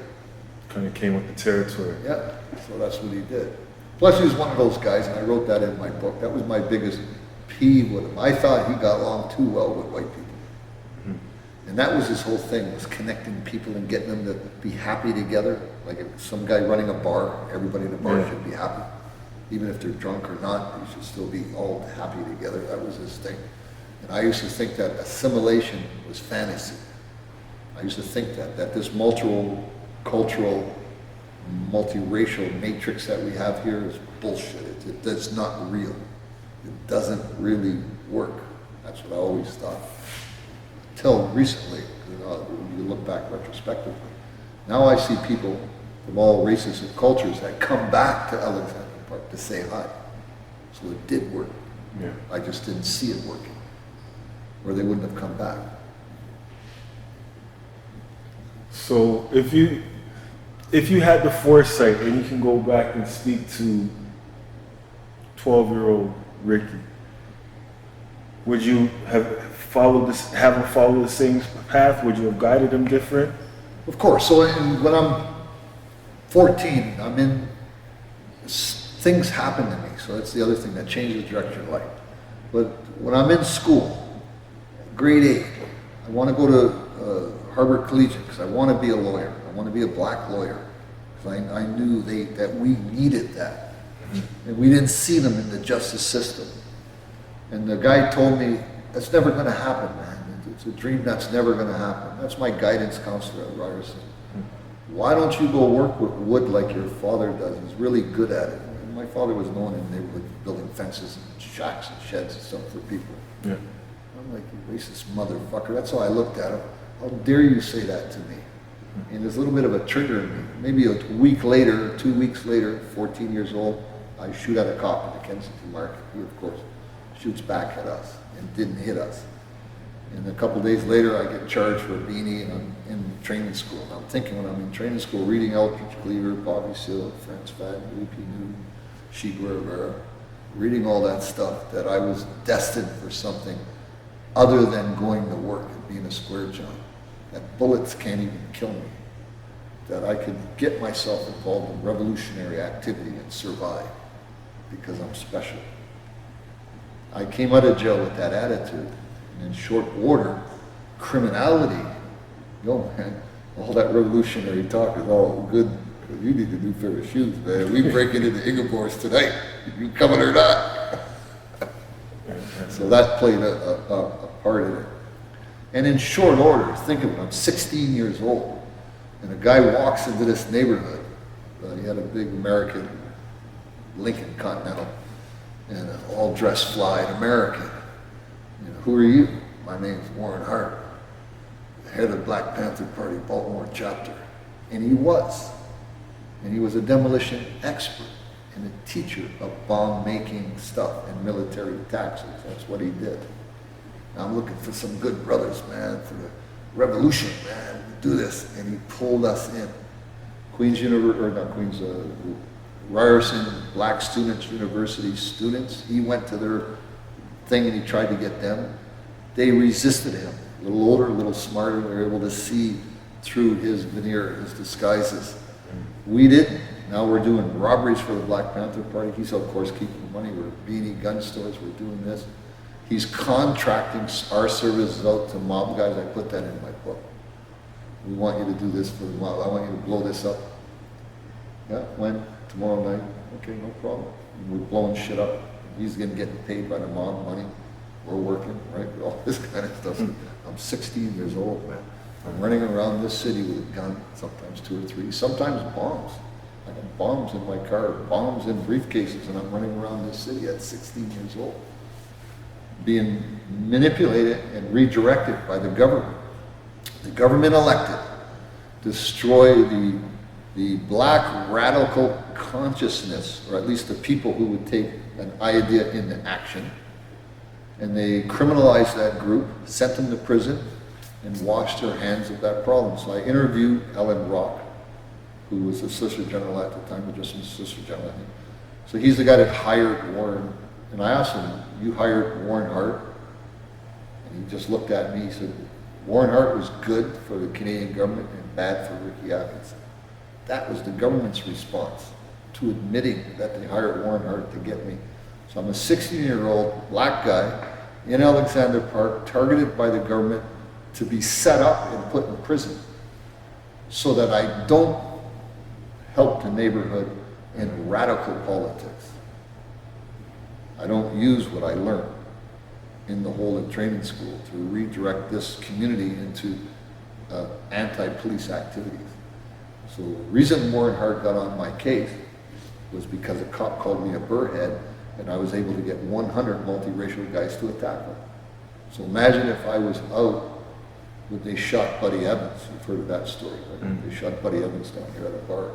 I wasn't out then. I could have got 1,000 people to attack the police, because the city would have been ripe for that. If I can get 100 to do it, for calling someone a burrhead, surely I get 1,000 to do it for killing one of us.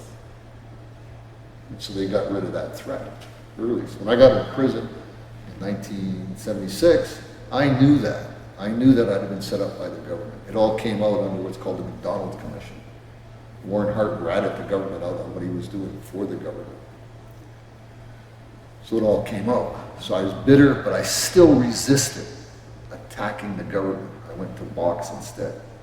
When that didn't pan out, I came back to Toronto. I went into crime, and I used the stuff Warren Hart taught me. I used all the tactics he taught me.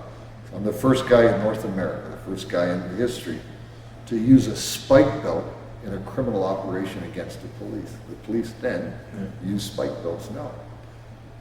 I came up with that idea from Warren Hart. We were talking about disabling vehicles, stopping vehicles, and he had manuals too. He had FM series manuals, which was Army manuals. They're teaching manuals. And he was saying, cop cars are how you stop cop cars. And we're all thinking all these different ways of doing it. He's showing us what the military teaches how to stop an Army truck from coming. So.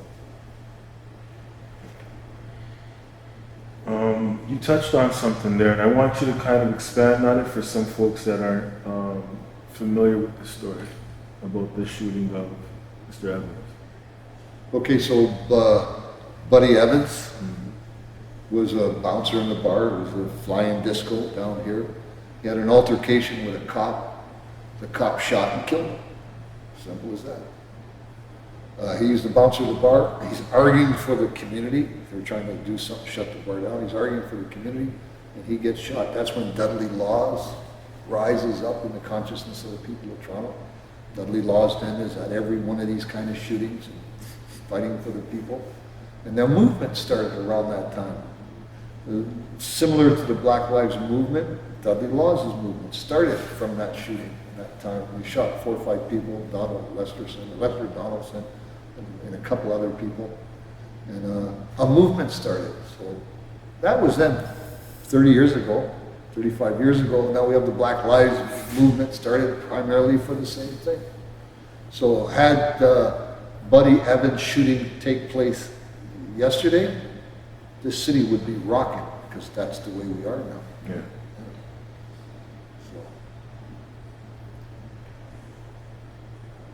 I'm just gonna dive around in these questions a little bit here. So you were also, I understand, a member of the Nation of Islam. How did you become a black Muslim? Richard Anderson, Don Jill. So Richard Anderson, Don Jill, he comes in. I was in Yorkville just before I got arrested, had my shootout, and he had shot a guy in Yorkville. Some white guy called him a nigger. He just came from New York City, pulled out a gun, shot the guy.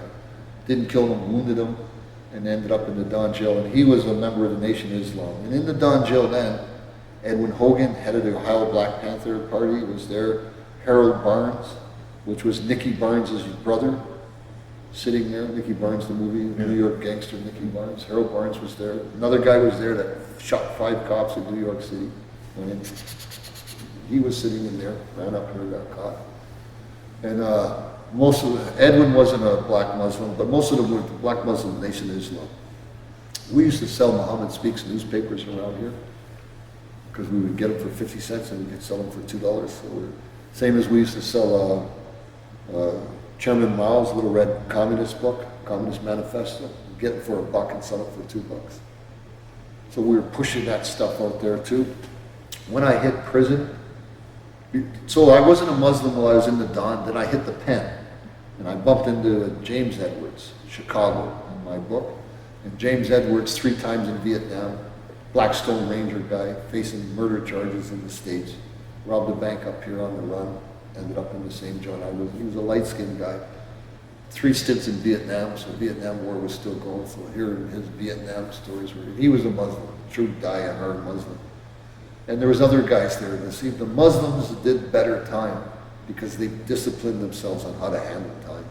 Because Elijah Muhammad sent out manifestos on how to do time, how to get along in these prisons, because you're going to end up there. And as Muslims, how do you comport yourself in these prisons?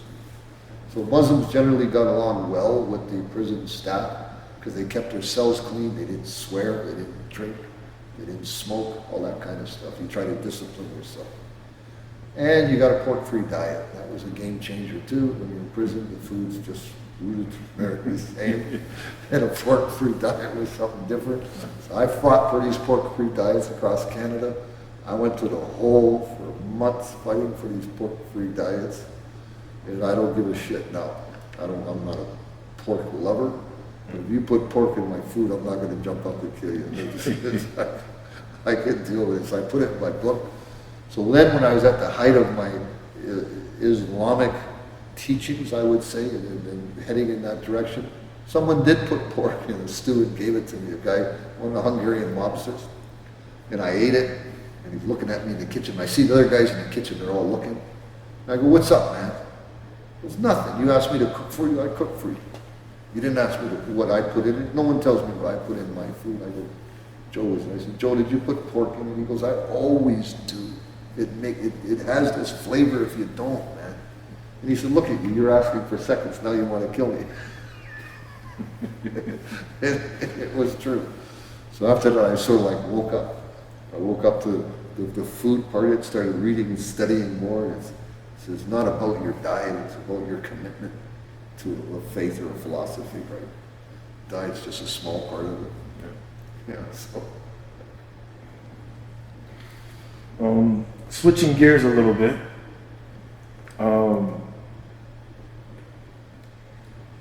Do you want to elaborate on what the co-op is and how your dad actually came? Okay, so my father had a dream about the co-op and what it would be for him.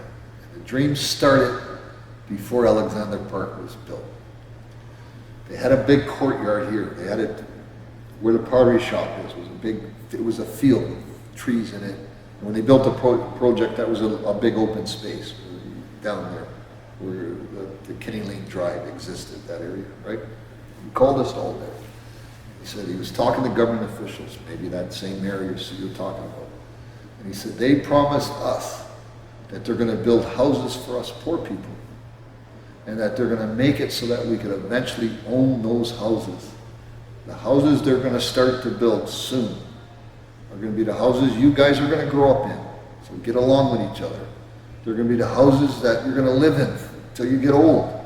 So don't tag them, don't break them, don't damage them. And you never saw no tagging, no broken windows. This was a pristine neighborhood because of that dream my father had. The government reneged on the dream. The promise fell through. And my father never forgot the promise. Years later, he picked up the flag and pushed again for that promise, for this to be run by the people, for the people. Co-op. So I come out of jail once and he says, yeah, I'm doing this thing, trying to start this co-op thing, and if it works, I had a degree janitorial degree. He said, you know, only 3% of the people in North America have your degree, so you could run that division here. This guy here, he's in the construction, he can do this. And the people from the neighborhood, more of a community, and more of a socialist environment was in his thinking. Yeah. So he pushed the government to honor that original promise that they broke. And the government that was in power at the time honored the promise. And said, okay, we'll co-op. However, his promise didn't work because this was supposed to be self-sufficient, and it fell through. The city still needs to help Alexandra Park survive. When at the end of the day, Alexandra Park would have been a model, the first one in North America, of us taking care of us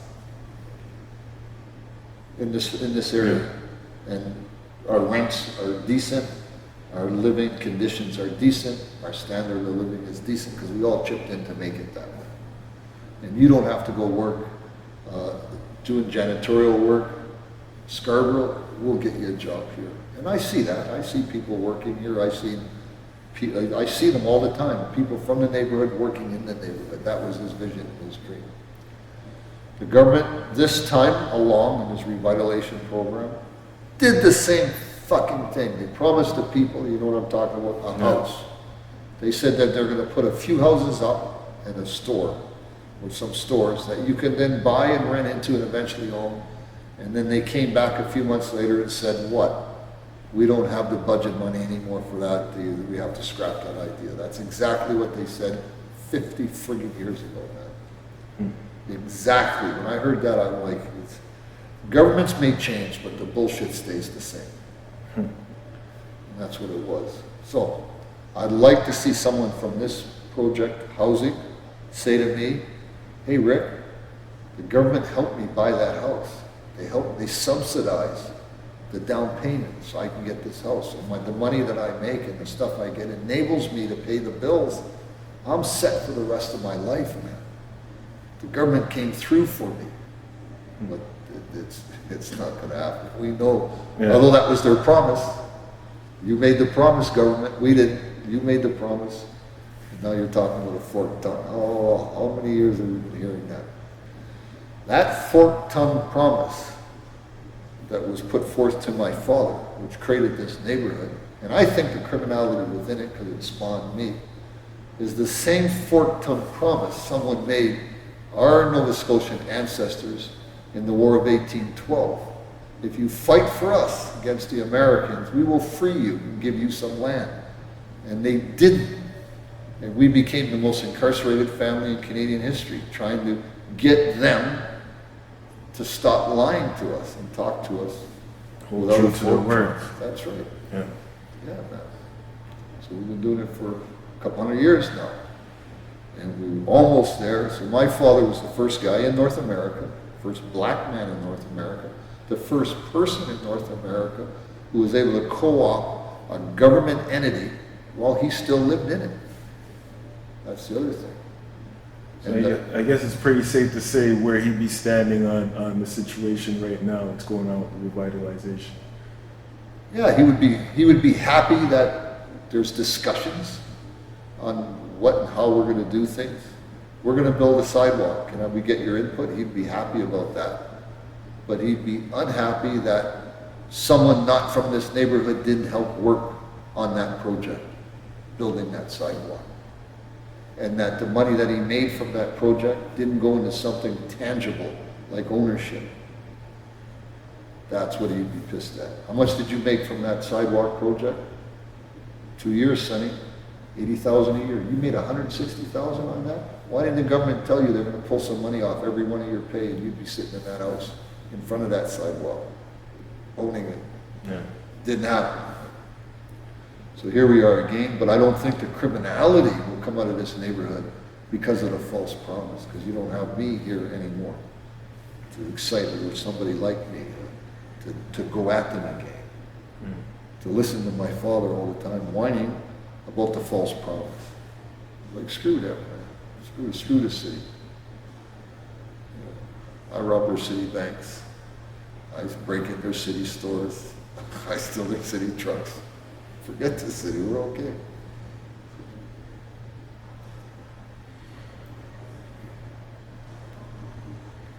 That kind of gives me another question, because it seems like the targets of, I guess the targets of the crimes have kind of changed. Whereas right now I see a lot of these young boys or folks who are out there robbing or whatnot, going to rob other drug dealers in other areas or whatnot, versus going to hit up the banks and going to. So what it is it happens. Why I said to you when we first started this conversation, I stepped on a lot of toes. That's what that means. So I'll give you an example of it so you can understand. I ended up doing time with him in Millhaven. The guy that killed a few guys. So he robbed a bank in Scarborough, got 110,000 bucks. It was on the news. I'm sitting in my house in Parkdale, and someone said, "Hey man, the guys that robbed the bank in Scarborough are in an apartment around the corner looking to buy some blow. They have all their money with them. I was in the apartment." I made a phone call, 10 guys were there with guns. We were heading out to the apartment to rob the robbers. It's just as easy to rob a robber, if not easier, because back then, very few robbers would ever call the cops. And we used to rob drug pushers all the time. Even when we were younger, we used to do that. If you come through this project, "Hey, I'm not from around here, and I heard I'd get some weed." We would say, "How much do you want to buy?" 1 ounce. Ounce is only 30 bucks. 1 ounce. "Okay, give me the 30 bucks, man. I'll run in the house and grab it." Fucking in the house. I don't even know who lives there. Out their back door. And gone. So robbing criminals is the easiest thing for criminals to do. It's as old as time. It's as old as the Bannon gang robbing Al Capone's liquor trucks. It's as old as you can go. It's as old as one pirate robbing another pirate ship from what he stole, from wherever he stole it. It's the easiest way to do crime is to rob. So the thing about it is, in my day, you didn't have to rob criminals, which is harder to do because payback's a bitch. Yeah. You rob a store, you might get caught, you go to jail. You rob a criminal, he might come and smash your head in. We picked pockets, we picked locks. We cracked safes, we stole cars, we did stuff. We didn't have to just rely on drug pushers and other criminals. There's lots more for us to do. The criminals now have narrowed their potential as criminals by only robbing drug dealers. So it's drug dealing wars. Al Capone liquor wars was the same thing. Same thing happened. And I don't know if you know, I studied crime all my life. I got a PhD in this shit. Yeah. So it's coming back, man. It's here again. You don't feel it, or you might, I don't know how you guys are going to feel this. They had a pandemic in 1918, ended 1919, right? Killed 100 million people around the world, forced people to stay in the house for 2 years, no social distancing. And after the pandemic was lifted, what happened? The Roaring 20s. What were the Roaring 20s? It was freedom. Freedom from repressed middle-class white women who started to go to jazz bars. Freedom from dope being plentiful in inner city neighborhoods. Freedom. Who capitalized on that freedom? Criminals. On the sideboards of cars, blasting away with their machine guns. That's the movies that I was watching. Killing each other all the time for control of this freedom. Freedom means money. Control of the freedom. Criminals now are gearing up because they're hurting too. They've been 2 years hiding in the house like everyone else with a mask on. This is going to open up in September. Those criminals are going to go after that money like Al Capone went after it in 1920. They will be hanging on the sides of cars, shooting, or at this time we know, exiting cars and shooting 10 or 20 people at a party. 100 shots fired last week. Think of that, 100 shots fired. As if you can't go, got you. 100 shots fired. That's what's coming. Al Capone days are back. Get ready, it's here. More shit's gonna happen as more money becomes available. And this insanity of being locked up for 2 years. And the release that people need to get out. So drugs are gonna go up, prostitution's go up, all the vices are gonna go up. And the control for them are gonna go up. And more criminals are gonna get shot as other criminals try to rob them. So the difference between here and Montreal is Montreal is 150 years older in their organized crime than us, more entrenched in organized crime. They look at us like, because we're Neanderthals sometimes in Quebec, because we do things. I put that in my book. One of the top mobsters, the Irish crew, a friend of mine is in Millhaven, they're having a riot. He goes, what's going on, Rick? I said, they're having a riot. He goes, and we're not in control. I says, man, you in Ontario now, man. And he said to me later, I'll never forget that, because it summed up the difference between the two provinces. When I got out west, 80% of all the guys in jail for murder charges were in jail for killing other guys that were selling dope or had ripped them off when they went back and did them. 80%. A drug subculture out west. And they're killing each other. They're not robbing banks out west. They're not doing transport trucks. They're just killing each other and robbing each other. So you don't see bank robberies out west. You don't see transport truck robberies. You don't even see big D&Es because they don't have the infrastructure that we have here in Montreal. You just see dope pushers, the gangsterism that you see on TV, the Bacon Brothers, you heard that name, shooting at each other all the time. Suburban white guys, man, that never missed a meal in their life, hanging out the side of cars and gunning each other down for suburban turf, for Rosedale, for Bridle Path turfs. Yeah. Makes no sense, man. And they're locked into that shit. Gangster against gangster because it sells good on TV. They keep promoting and pushing that. Just like I watched TV and movies and became a gangster. Gangsters now are watching TVs and movies and becoming a gangster. So to educate, I don't know, you watch Scarface? Yeah. Okay, until I heard friggin' Scarface, I never heard a criminal in my life say, come and meet my little friend. After fucking Scarface, I had to say, you say that again, I'm gonna shoot you, man. Come and meet my little friend. Became everybody's favorite line. So that's what the movies can do to criminals. Yeah. Think of it. How many times have you heard that through there? Come and meet my little friend. So he learned that from criminality. The Canadian prison system changed overnight with a movie. A movie changed the Canadian prison system called Brubaker. You know the movie I'm talking about? Robert Redford was a warden who impersonated a convict, went into prison, and then changed the prison by surfacing and said, I'm the warden, and he knew what everything was going on. It was a movie called Brubaker. In the prison, they had bodies, they were digging up bodies. They like this residential school stuff. It was the same thing. They had bodies buried there. In that movie, the cons in that movie, the actors in the movie kept saying to the guards, boss, hey boss, hey boss. Have you ever been in jail before? Yeah. Have you ever heard anyone say, hey boss? Every fucking day. Hey boss, TV up. Hey boss, when's John up? Hey boss, shower on. Hey boss, can I get a pencil? That started at the Brubaker movie. The next day a guy said to the guard, hey boss, and I pulled him aside. I says, listen man, I don't want you to get hurt. Well, why am I going to get hurt? I said, because you work here. I don't fucking work here. I said, then how can he be your boss? Are you a paid informant? Are you working for him? No, man. Then he's not your boss. He's a pig. He's a copper He's a turnkey. Those are the terms we used at the time. Now they're officers. But we didn't call them that then. We called them turnkeys. We even said to their face, pigs, because we were mad. We were in jail. And there was no repercussions for being mad and in jail. Now there's repercussions if you're mad and in jail, serving 2 life bits. What are you so mad for? Because I'm never going to get out of prison ever. But you don't have to be mad. You can be happy. And when I cash my check next Tuesday at the bank, I'll be happy.